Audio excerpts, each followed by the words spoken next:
Hello tout le monde. Donc là, je vais vous présenter mon point lecture de janvier 2018. J'ai tenu mon objectif. Déjà, j'étais vachement contente. J'ai tenu mon objectif. J'avais 1, 2, 3, 4, 5, 6 livres. 1, 2, 3, 4, 5. Oui, 6 livres. Et j'en ai eu 11 en tout. Je n'ai acheté aucun livre, j'ai pris ceux du challenge, donc Pop Sugar 2018. Donc voilà, que du bon. Et donc on va commencer. Il y a eu des très bonnes lectures, il y a eu des catastrophes totales. Alors, dans l'ordre d'apparition, je ne sais pas. Bon, on va commencer par ça. Le vivant de Anasta Robinet, voilà. C'est l'histoire, donc ça se passe dans un monde futuriste. Là, la population mondiale est limitée à 3 milliards d'individus. Point. Pas un de plus, pas un de moins. Donc à chaque fois qu'il y a quelqu'un qui meurt, son code génétique, ADN, un petit peu son code d'âme, je ne sais pas, est transféré à une personne à naître. Voilà. Sauf qu'un jour, naît Zéro, qui n'a aucun code en fait, qui ne vient de personne. Voilà. Et donc dans ce livre, ça va traiter de sa vie du coup et du fait que lui, il est tout seul et qu'il veut du coup appartenir à la société dans laquelle il est né et qu'il va au final participer à un système très inégalitaire pour pouvoir appartenir parce que du fait des égalités, il y a des gens dans la société qui le considèrent comme un héros, un symbole. Voilà. Donc c'est un rapport voilà, à la volonté d'appartenance, au système dictatoriel slash pas bien. C'est pas trop mal. C'est pas trop mal. Je crois que je lui ai mis un 3 sur 5, 4 sur 5. C'était pas transcendant non plus, parce que le problème c'est que l'auteur, l'autrice, nous met directement dans son univers et c'est vrai qu'il faut un petit temps d'adaptation en fait pour tous les termes inventés qu'elle utilise. Et c'est vrai que du coup, on peut rester planté pendant solide 50 pages quand même, c'est un petit peu fou. Bon. Mais pas mal, franchement pas mal. Ensuite, lu The Name of the Wind. Voilà. Patrick Rothfuss. Et ça, c'est très très bon. Alors, j'ai adoré. Ça se passe dans un univers fantastique. C'est... donc, le héros raconte sa vie. Et là, c'est donc les premières années de sa vie où il a commencé dans une troupe d'artistes de cirque ambulants, en fait. Donc il y a toute sa famille qui est dedans. Sa famille se fait tuer. Et ses années d'études dans une école, en fait, pour devenir arcaniste. C'est un mélange un petit peu... Enfin, c'est une vague inspiration Harry Potter, en tout cas, pour l'école. Je sais pas ce que ça donnerait, du coup, sur un tome 2, un tome 3. Il y en a au moins 3, ouais, d'autres tomes. Je sais pas ce que ça donnerait par la suite, mais franchement, le premier, il est très prenant. Il y a un petit peu d'amour, mais pas trop. Franchement, ça va. C'est pas toute l'histoire s'arrête dès qu'il tombe amoureux de la nana, quoi. Franchement, ça continue bien. Il n'y a pas trop de personnages, mais il y en a assez pour qu'il y ait un renouveau constant, en fait, de l'action. Donc non, vraiment, il est 5 sur 5, tome 2 à lire, absolument. Sans aucun doute. The Lawyer, non, Rogue Lawyer, de John Grisham. Là, c'est policier. C'est donc l'histoire de Sebastian Rudd qui s'occupe de tous les cas dont les autres avocats ne veulent pas. C'est-à-dire qu'il va s'occuper des criminels dont on sait que ce sont des criminels et essayer de les faire sortir de prison déjà, de ne pas les laisser entrer en prison, de les faire acquitter, etc. Et en fait, c'est comme une succession en fait de 3 ou 4 cas qui se suivent, mais dans une même histoire. Donc bon, ça m'a pas plus marqué que ça. C'était une histoire sympa à lire, bon, ça va. Mais à la fin, tout le monde est sauvé, comme d'habitude. C'était pas... Voilà. Ça m'a pas tenu éveillée non plus la nuit d'émerveillement. C'est bien. Bon. Ensuite, Verger de Rainer Maria Rilke. Ce sont des poèmes. Je déteste la poésie. Mais il y en a 2 ou 3 qui sont pas trop mauvais. Voilà. Mais, bon, ils sont extrêmement courts, hein. Sincèrement, voilà. Ils sont vraiment... Pour les gens qui apprécient la poésie, je suis certaine que c'est magnifique. J'avais entendu parler donc de Rilke, mais non. Ouais. Pourquoi pas? C'est très court, sincèrement, je l'ai lu en 1 heure et demie à tout casser, parce que j'aime pas la poésie, encore une fois. Donc j'ai mis du temps, j'ai fait ma fainéante. Mais ouais, c'est à voir. Pour ceux qui aiment la poésie, encore une fois. Ensuite, Le meilleur reste à venir de Sefi Hatta. Voilà. Là, c'est l'histoire de 2 jeunes femmes au Nigeria qui sont très amies, qui se rencontrent en fait quand elles ont 10 ans, quelque chose comme ça. L'une vient d'une famille, donc elle est fille unique. Son père et sa mère se détestent, mais ils restent ensemble. Enfin, ils se côtoient, ils vivent dans la même maison, en gros. L'autre n'est pas fille unique, son père a 2 femmes. Elle est l'enfant d'une autre femme, d'une première femme, qui est repartie vivre en Angleterre, donc là-bas c'est une Anglaise. Donc cette jeune fille a la peau beaucoup plus claire que le reste des Nigériens. Et a priori, donc c'est au niveau de la guerre, au moment un peu de la guerre du Biafra. Et avoir le teint plus clair, c'est pas forcément une très bonne idée à ce moment-là. Et en fait, c'est l'histoire de leur vie. Donc la petite qui est fille unique va avoir un parcours plus classique, on va dire. Elle suit les traces de son père dans le milieu juridique. L'autre se retrouve sugar baby. Et voilà, c'est leur vie pour un petit peu s'en sortir ensemble, les interactions qu'elles peuvent avoir. Donc elles se croisent et se recroisent au fil de leur vie. Voilà. C'est vraiment pas mal du tout. C'est un petit... Voilà, un livre sur la vie de personnes. Elles n'ont pas d'événements... Elles-mêmes ne participent pas du tout, par exemple, aux événements politiques qui vont se passer. Un tout petit peu la fille unique. Parce que son père va se faire arrêter, en fait, par le régime en place. Elle y participe un peu, mais vraiment sur la fin, en fait. Et ouais, c'est vraiment juste leur vie.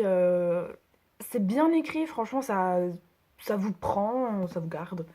Non, c'est vraiment pas mal du tout. Mais ouais. Non, j'ai bien aimé. C'était une lecture agréable qui nous emporte très très loin. Là, nous sommes le 9 février, il neige. Autant vous dire que là-dedans, il neige pas. Voilà. C'est vraiment le climat météorologique, mais aussi politique, social et tout ça, est hyper bien retranscrit. Vraiment, moi, j'ai complètement l'impression d'y être. J'ai jamais mis les pieds au Nigeria, mais du coup, j'imagine, via ça. Donc non, vraiment très très bon. Et mon dernier élément donc pour mon objectif du coup de janvier 2018, c'était le pendule de Foucault de Umberto Eco. Voilà. Horrible. J'ai détesté. J'ai détesté, ça a été une épreuve du début à la fin. C'est... En fait, c'est un style où, quand il écrit, j'ai l'impression... Enfin, il donne l'impression de s'imaginer ce que ça donnerait si on le lisait à voix haute. Et donc, c'est hyper pompeux. C'est blindé de termes que si t'as pas une culture religieuse et scientifique poussée un minimum, tu comprends rien, donc j'ai rien compris. L'action, elle est plus que branlante. Concrètement, l'histoire, c'est... Donc ça, c'est sujet des Templiers. Et l'histoire, c'est 3 mecs qui se mettent à imaginer pour de faux quel serait le grand secret des Templiers. Ok. Sauf que les vrais Templiers, ou qui veulent se dire Templiers à cette époque-là, en tout cas, c'est 1990, un truc comme ça, en entendre parler. Et du coup, donc il y a quoi? Il y a 640 pages. Sur les 600 premières pages, il se passe que dalle. Les mecs imaginent leur petit... leur... mince, leur complot. Et sur les 50 dernières pages, tout d'un coup, ils sont tous kidnappés par les Templiers, tout le monde meurt, ils menacent de se faire torturer.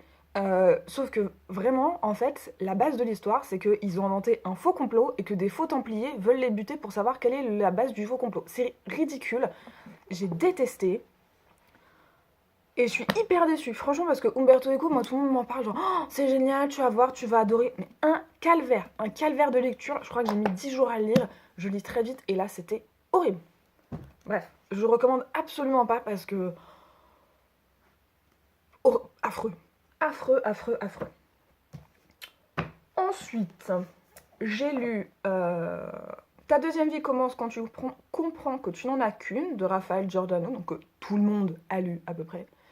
Et c'est l'histoire d'une nana qui, un jour, pète un câble, tombe par chance sur un routinologue, et il va l'aider à reprendre goût à la vie en apprenant à apprécier les petites choses, en apprenant à refaire naître un petit peu la flamme dans son couple, en apprenant à passer vraiment, profiter du temps avec son fils, etc., etc., à lâcher prise avec son travail et tout. C'est pas mal, franchement, c'est une petite lecture mignonnette, ça se lit très bien. C'est un petit peu gros à la fin, je sais plus, c'est Jean-Paul Gaultier. Gros spoiler, hein, mais bon. Du coup, à la fin, elle ouvre une boutique de vêtements pour enfants. Et comme de bien entendu, son routinologue connaît Jean-Paul Gaultier qui se pointe à l'ouverture de la boutique. Donc bon, ok, moi je veux bien hein, que on souffre tous un petit peu de routinite aiguë, pardon. Jean-Paul Gaultier va pas se pointer à l'ouverture des boutiques de tout le monde. Hein, faut pas arriver. Donc sur ça, c'est un petit peu gros. Le reste ça passait, mais pas trop.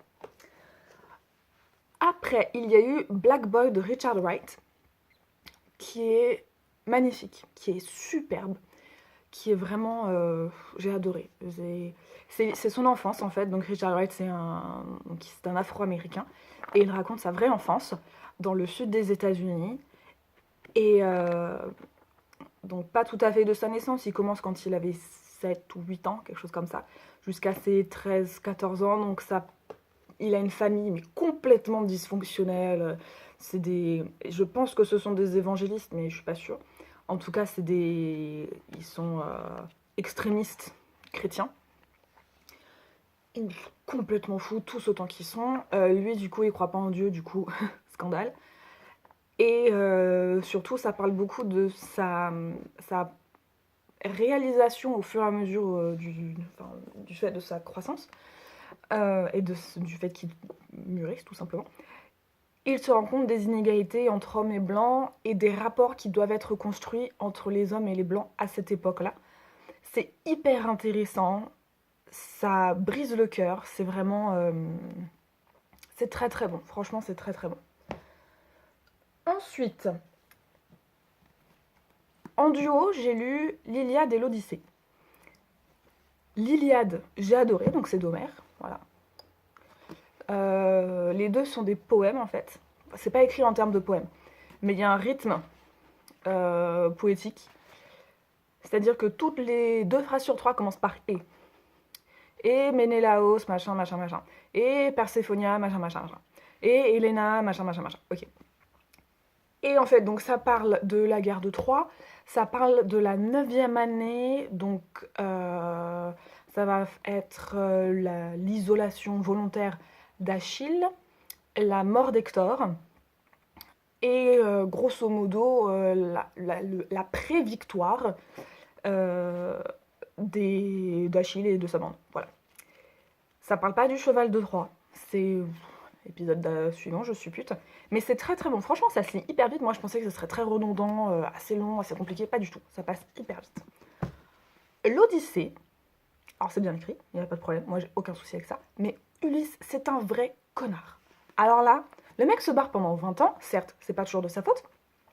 Mais il se barre pendant 20 ans. Et quand il revient chez lui, donc après les sirènes, les cyclopes, etc., qu'on nous raconte, Quand il revient chez lui, il décide que sa femme n'a pas attendu assez longtemps, qu'il va donc la faire attendre encore un petit peu pour être sûr que finalement elle est quand même vachement amoureuse de lui, hein, même si 20 ans c'est pas assez. Idem pour son père, qui est quasiment mort de désespoir. Entre-temps, sa mère, elle est vraiment morte. Il l'a croisée aux portes de l'enfer. Tout ce qu'il lui a dit concrètement, c'est «Salut maman, qu'est-ce qui s'est passé? Ah, t'es morte de tristesse, gloups.» Ouais, non. En fait, il faudrait Odyssée sans Ulysse, ce serait nickel. Le style est très très bon. Et apparemment, il y a un débat, c'est pas sûr que ce soit Homère qui l'ait écrit. Il pense, mais c'est pas sûr à 100%. Et enfin, le dernier, qui a été une sacrée pavasse, qui est un peu compliqué à lire, le livre tibétain de la vie et de la mort de Sogyal Rinpoché. Voilà. Qui est un... Je suis pas sûre que ce soit un maître. En tout cas, il est bouddhiste. Il a fait ses études avec des maîtres et tout ça. Et il parle de la perception de la mort, de l'acceptation de la mort, d'accompagner les mourants, d'aider les vivants qui doivent faire face au deuil. Il y a des parties qui sont extrêmement intéressantes parce qu'on va dire que d'un point de vue spirituel, il y a certains aspects qui me correspondent pas mal. Il y en a d'autres sur les étapes et ce qu'on voit après la mort et tout ça, où c'est religieux, c'est un homme religieux qui l'a écrit, donc il y croit. Tout ce qu'il écrit, c'est sa vie, c'est comme ça que ça se passe pour lui. Donc du coup, il y a certaines parties qui pour moi sont un peu obscures, voire carrément fantaisistes. Mais c'est hyper intéressant du point de vue juste éducatif pour les gens comme moi qui n'y connaissent rien au bouddhisme, à part le fait que le Dalai Lama soit un des meilleurs guides spirituels du monde. Voilà, franchement, c'est éducatif, c'est bien. C'est un style un petit peu... pas pompeux, mais c'est pas vibrant de vie non plus, quoi. Voilà, c'est éducatif, le gars, il nous apprend comment ça se passe, donc forcément, c'est pas action, il n'y a pas de dialogue, rien du tout, bien évidemment. Voilà. Donc 11 livres pour janvier, c'est pas trop mal, je suis plutôt contente. Et bon, à part voilà, Umberto Eco et l'Odyssée, c'était vraiment des bonnes lectures, donc je suis plutôt contente. Voilà. Et ben, écoutez, messieurs, dames,